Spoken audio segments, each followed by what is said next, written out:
Bonsoir à toutes et à tous et bienvenue. La Guyane a commémoré aujourd'hui le 175e anniversaire de l'abolition de l'esclavage. Une cérémonie officielle s'est déroulée rond-point Adélaïde-Tablon à Remire-Montjoly. Gros plan ce soir également sur les stigmates de cette histoire dans notre société. Et nous en parlerons avec notre invité, le professeur Jean Momou, professeur des universités en histoire. Cela fait plus d'un an qu'une structure accueille les femmes qui luttent contre les addictions. Yepi Makandra, c'est son nom, est basée à Awala Yalimapo et peut prendre en charge jusqu'à une vingtaine de femmes. Nous avons rencontré 2 d'entre elles. Et puis, suite et fin de notre série consacrée au rythme de la musique traditionnelle guyanaise, nous explorerons l'univers du lérol, une quadrille créole et du débot, un rythme issu de l'immigration saint-lucienne. La Guyane commémore l'abolition de l'esclavage en ce 10 juin 2023. Parmi les moments forts, cette cérémonie officielle au rond-point Adélaïde-Tablon à Remire-Montjoly. Cérémonie en présence d'élus, dont le président de la collectivité territoriale Gabriel Serville. Un dépôt des gerbes a eu lieu devant la statue des Marrons de la Liberté. Steve Sip, professeur de musique, et quelques élèves ont rappelé en chanson l'importance de ce jour et la place du tambour dans la culture post-esclavagiste.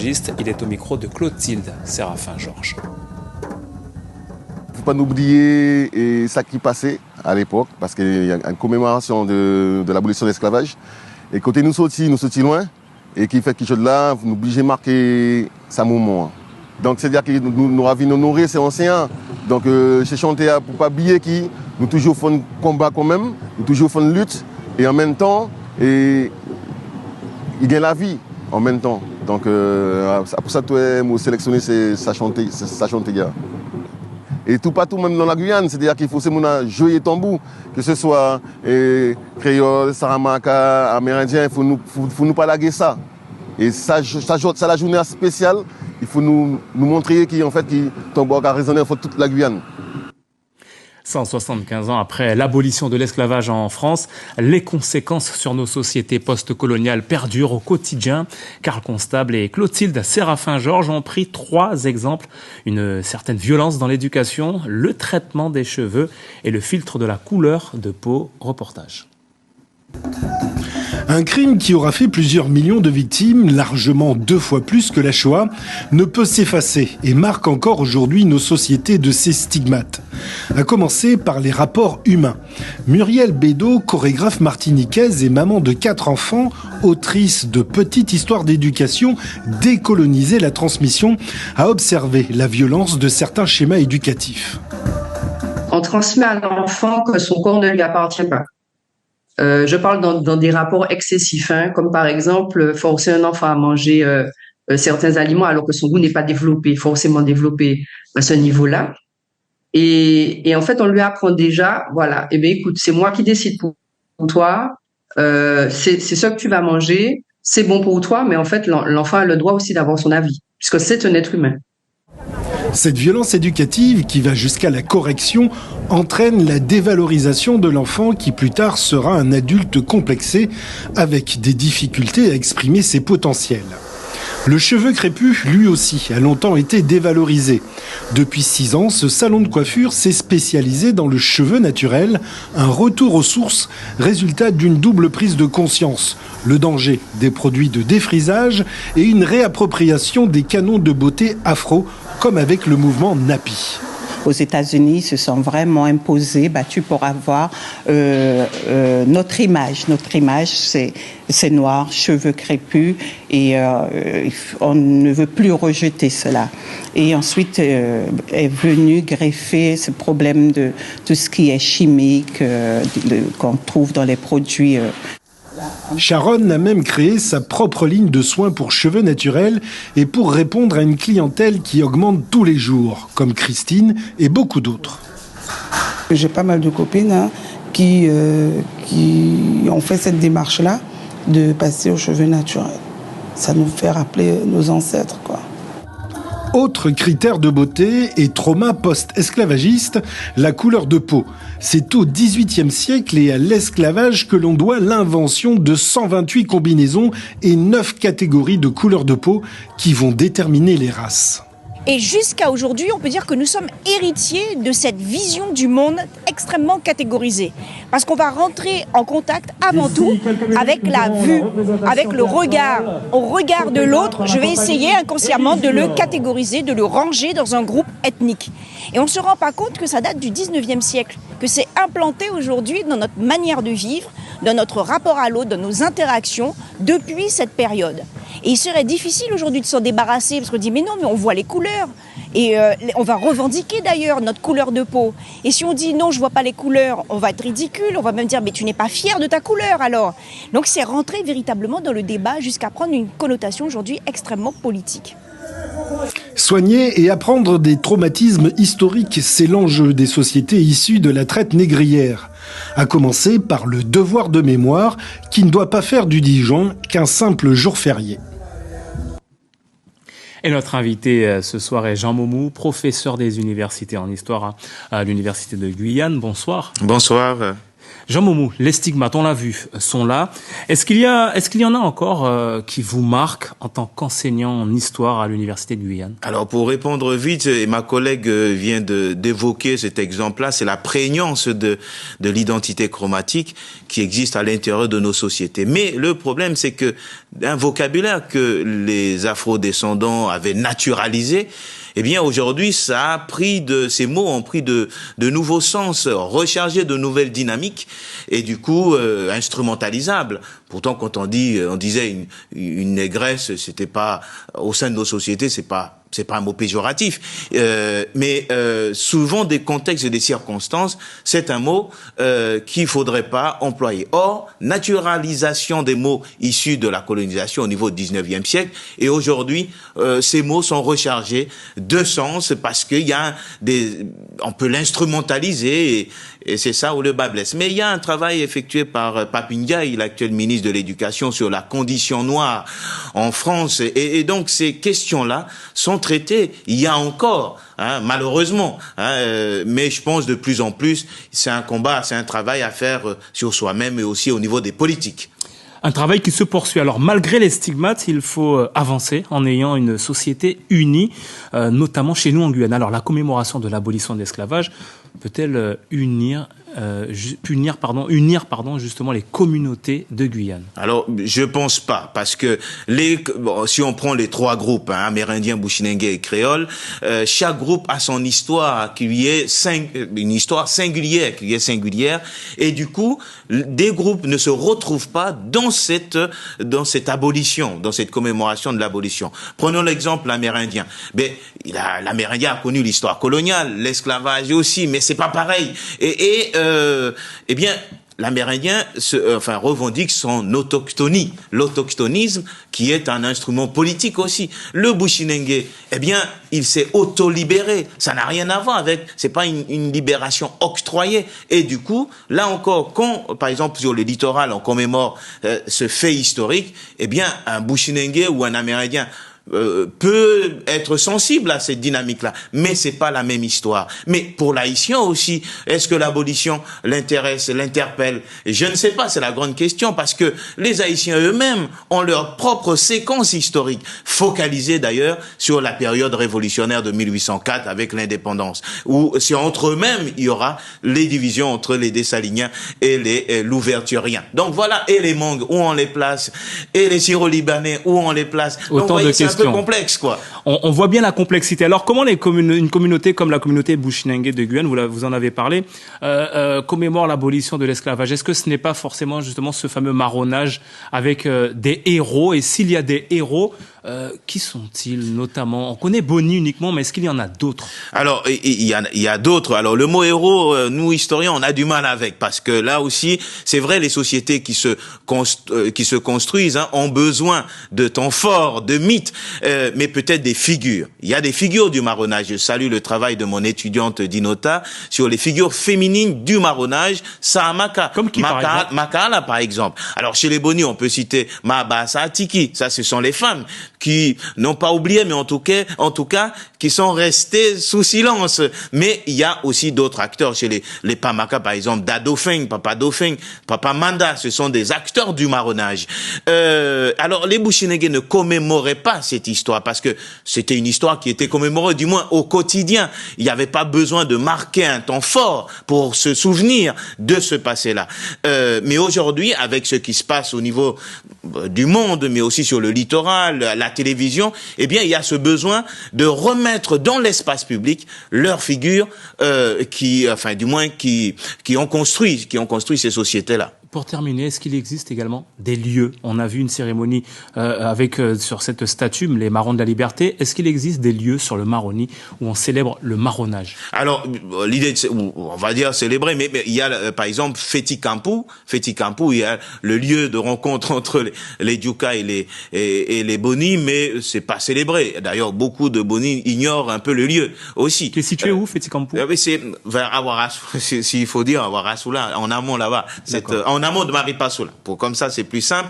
Et il y a aussi, par exemple, Abati Kotika, qui est aussi un lieu d'affrontement au niveau du marronnage entre l'armée coloniale hollandaise et puis les Boni. Bon, voilà, en gros, pour prendre ces exemples-là, mais tout au long du Maroni, il y a des sites qui rappellent un petit peu cette histoire. Bon, voilà, par exemple, le Solamouké reste un lieu aussi de mémoire et d'histoire des populations Boni à ce moment-là. Voilà. Il y a beaucoup à dire. Merci en tout cas, Jean Momou, d'avoir donc accepté notre invitation ce soir. Merci beaucoup.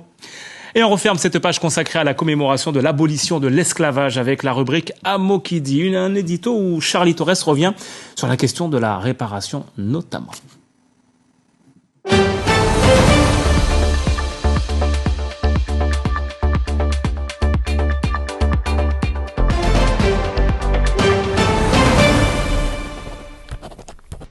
Jour d'abolition en Guyane aujourd'hui. 10 juin, date d'arrivée et d'application chez nous du décret d'abolition de l'esclavage.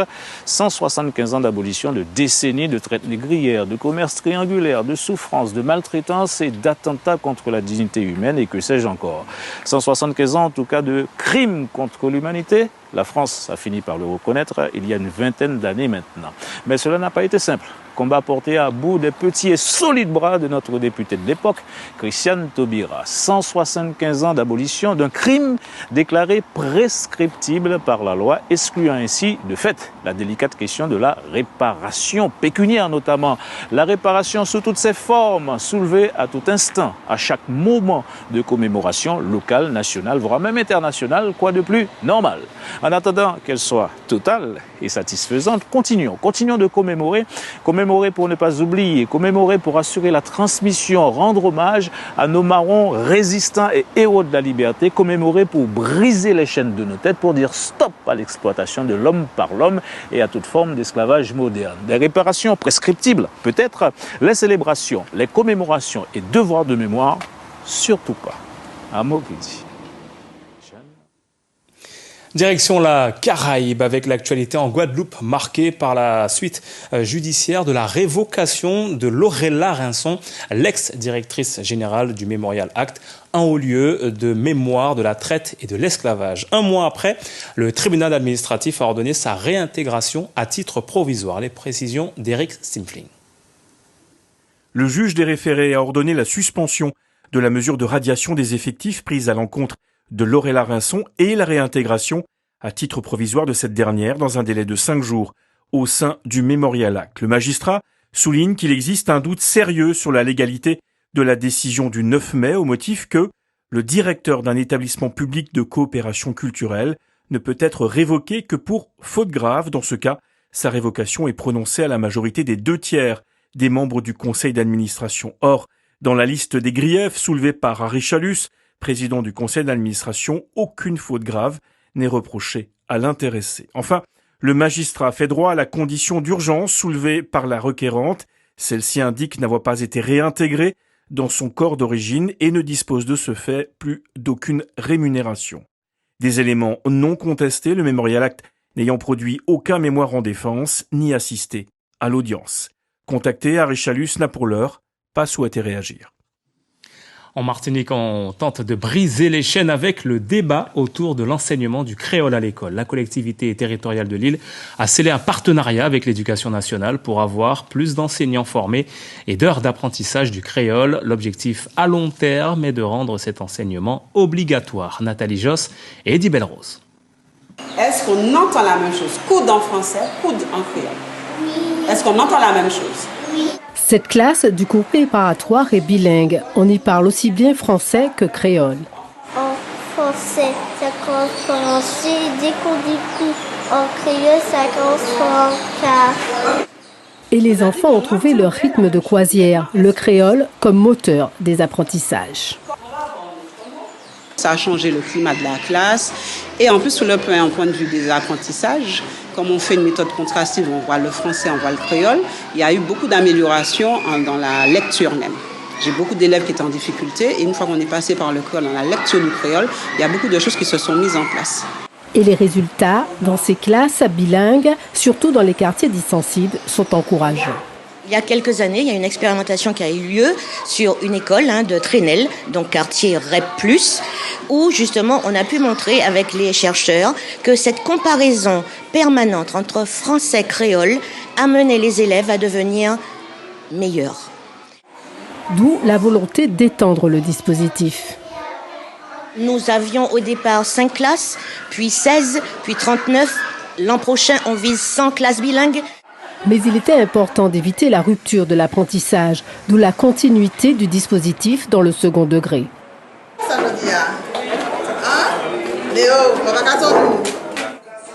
Dans cette classe de première, tous n'ont pas commencé au primaire, mais la volonté d'apprendre leur langue est bien là.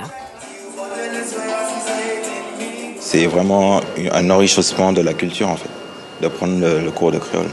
Moi, je choisis faire créole parce que depuis tout petit, moi, je parle créole, moi, ça lit créole. Et moi, je enrichis culture moins. Un dispositif qui tient aussi compte de la nécessité d'établir une scolarité complète. On a prévu de proposer un parcours dès la rentrée prochaine, un parcours pour les élèves de la maternelle au lycée. Et il y en aura 4 en fait. On appelle ça parcours, mais il y a 4 sites qui sont répertoriés. L'objectif est de faire du créole un véritable outil pédagogique, un atout pour les apprentissages et l'identité martiniquaise.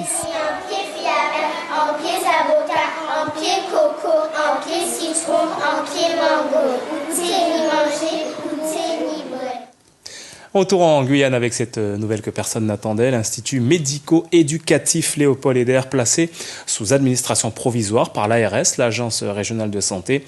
Nouvel administrateur est d'ailleurs nommé. Les précisions sur notre site internet avec cet article signé Marie-Claude Tébia. On s'intéresse à présent à un établissement réservé aux femmes qui luttent contre leurs addictions. Yepi Makandra est une communauté thérapeutique créée il y a un peu plus d'1 an de cela. À Awala Yalimapo, la structure peut accueillir jusqu'à 20 femmes avec ou sans enfants. Le reportage de Terence Moy. Qui c'est qui veut commencer là ce matin? Tous les matins, la journée commence par ce qu'ils appellent le morning. Un temps d'écoute où l'on passe la parole pour exprimer ses émotions. J'espère un bon journée pour tout le monde. J'ai plus envie de partir. Michaela est la petite dernière. Elle est arrivée il y a moins d'1 semaine et déjà elle ressent les bienfaits de cette communauté thérapeutique, prévue pour aider les femmes en proie à diverses formes d'addiction. Je me suis fait une copine et avec l'équipe ça se passe mieux, j'arrive mieux à m'intégrer et je dors bien. Je dors bien ici. Chaque journée est construite sur la même base. Une seule et unique routine pour donner des points de repère à ces femmes qui peuvent profiter d'un lieu calme avec ou sans leurs enfants. S'il y a des choses qu'il faut ajuster pendant la journée, des besoins, par exemple, médicaux, là, on sait déjà comment agir pour la journée. Ce matin, l'humeur est au beau fixe. Candidat joyeuse. Mais ce n'est pas le cas tous les jours. Pour les aider au mieux, plusieurs ateliers leur sont proposés, comme le potager, l'un des meilleurs remèdes pour l'éducateur. Ça, ce sont des papayers qu'on a mis dernièrement. C'est très gratifiant et les femmes s'impliquent plus parce que ça passe du potager à l'assiette. Et ça, c'est formidable. Candida est une résidente depuis le premier jour. Elle a vu, comme l'équipe encadrante, son état s'améliorer au fil du temps. Oui, de la tête, émotionnellement, c'est bon. Tout c'est bon, grâce à Dieu. Cette communauté thérapeutique basée sur Awala et Alimapo a un peu plus d'1 an. 18 femmes ont osé s'y rendre pour trouver l'aide dont elles avaient besoin. Véritablement, je tiens à vous remercier pour la confiance qui est la vôtre envers notre structure. En ce moment, 7 résidentes et 2 enfants profitent des soins proposés par cette communauté. 12 femmes sont sur liste d'attente pour pouvoir intégrer l'établissement. Toute l'importance et toute l'accompagnement. Et allons plus loin pour mieux comprendre les missions menées par Yepi Makandra. Alors Marie Niquez, la directrice générale de l'association Akatige qui porte le projet, nous présente en détail les contours de cette communauté thérapeutique. C'est la rubrique En savoir plus. Qu'est-ce qu'une communauté thérapeutique ? Une communauté thérapeutique, c'est un centre d'hébergement et de soins en addictologie. Il s'agit d'un centre qui accueille de manière collective des personnes en situation d'addiction et qui arrête les consommations, qui sont en démarche de sevrage ou d'arrêt. Il faut être volontaire pour venir en communauté thérapeutique et tout le fonctionnement est basé sur le collectif et ce qu'on appelle la paire aidance. À qui est destinée cette communauté thérapeutique ? Cette communauté thérapeutique, elle est unique en France parce qu'elle est destinée à un public uniquement féminin, de femmes avec ou sans leurs enfants. Elle reçoit toute femme en situation d'addiction et qui souhaite arrêter les consommations. Elle est basée sur Awala et Alimapo, mais elle peut recevoir les femmes qui viennent de partout en Guyane, mais même d'ailleurs. Quels sont les traitements proposés ? Et donc les femmes sont sur des ateliers en permanence qui peuvent être thérapeutiques, qui peuvent être occupationnels, mais aussi qui peuvent être de l'ordre de l'acquisition de compétences en cuisine, en abatis, en petite enfance. L'idée étant qu'en fait on les accompagne non seulement à se défaire des addictions, mais aussi à se reconstruire l'estime d'elles-mêmes, le bien-être et la future insertion sociale. On parle de sport à présent. Hier soir, le hall Kevin Séraphin accueillait les finales retour des playoffs de futsal. L'AS Golden Star s'est imposé 5-4 face à l'ASK. Victoire donc synonyme de revanche. Les deux formations vont s'affronter en match d'appui dimanche à 17h30. On écoute le coach de l'ASK suivi du capitaine de l'AS Golden Star au micro de Sifiane Bey. Sur la première mi-temps, l'écart est trop important, 3-1. En deuxième mi-temps, on revient bien, mais je crois que sur la deuxième mi-temps, on gagne 3-2. Et on a 2 doigts de revenir sur l'égalisation. Mais bon, on doit mieux faire en première mi-temps. Défensivement, on doit mieux faire. Et je pense que, on s'est vu un peu trop beau, je pense. On va essayer d'améliorer, surtout défensivement. Je trouve qu'aujourd'hui, prendre 5 buts, c'est qu'il y a un gros problème défensif. Il y a des trucs qui n'ont pas marché. Donc il faut rectifier tout ça rapidement. Au premier match, c'était beaucoup mieux. On a mis de l'intensité, on les a pressés haut. Et je pense que le premier match, on n'a pas joué une finale de play-off. Contrairement à aujourd'hui, je pense qu'on est rentré dans une finale. Et c'est bien, il faut continuer pour le match d'appui. On va se reposer tout d'abord, parce qu'on a un genre de récupération. On va faire un peu de vidéo, revoir le match. Puis bien récupérer, faire un peu de massage, soigner les bobos, pour revenir dimanche plus fort. Et le dernier épisode de notre série consacrée au rythme de la musique traditionnelle guyanaise. Thierry Merlin et Abel Parnasse ont exploré l'univers du lérol, une quadrille créole, et du débot, un rythme issu de l'immigration sainte-lucienne.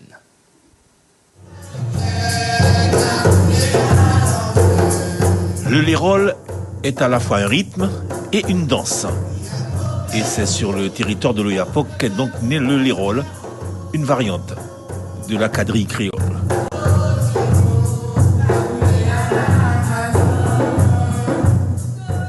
Le lérol, comme ça l'indique, on joue des rôles, plusieurs rôles, d'accord? Le lérol sort principalement dans le bassin de Saint-Georges, donc le bassin de l'Oyapock, d'accord? Voilà, donc c'est une danse qui ouvre également les bals. C'est une danse de bourgeois, parce que c'était les bourgeois, la grande bourgeoisie en fait qui dansait cette danse.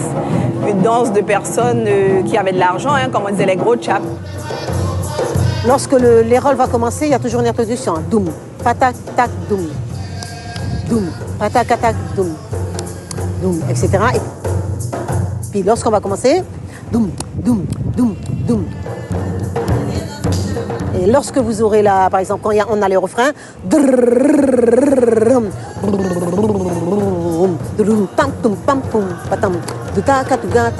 etc. Nous avons le mélange européen et africain, et du coup, ça donne cette tradition-là. Voilà, donc les esclaves, ils observaient les danses des maîtres, les quadrilles des maîtres, puisque ça vient du quadrille, et pour les imiter, voilà, donc le lérol, la boulangère est sortie à leur sauce. Alors la boulangère, pourquoi? Parce que on attendait le pain. Donc on dansait cette danse, c'est pour ça que ça porte la boulangère. Voilà, on attendait le pain chez le boulanger et une fois que le pain était prêt, la boulangère était terminée. Quant aux débottes, il est intimement lié à l'histoire de l'orpaillage et des Saint-Luciens qui depuis leur placère s'adonnaient à leur danse préférée. On sait comment chercher de l'or, c'est éprouvant. Et à la fin, pour pouvoir se lâcher, comme nous, quand on fait le casse-quoi à la fin, eux, pour pouvoir se lâcher, donc ils faisaient le débotte.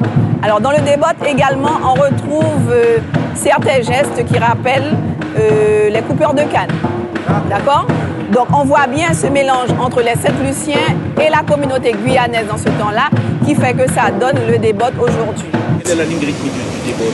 Pap, pataka, tap, taka, tata, pou, pataka. Et c'est là qu'on garde la main sur la peau pour faire ce son. Et c'est là qu'il y a le geste du cassé.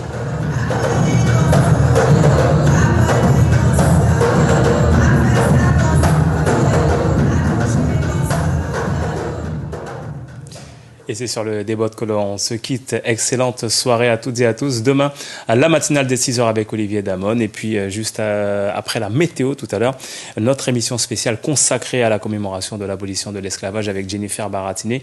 Et également la présence de Christiane Taubira, émission baptisée 10 juin 1848, La Voix des Jeunes. Excellente soirée. L'info continue sur les réseaux sociaux.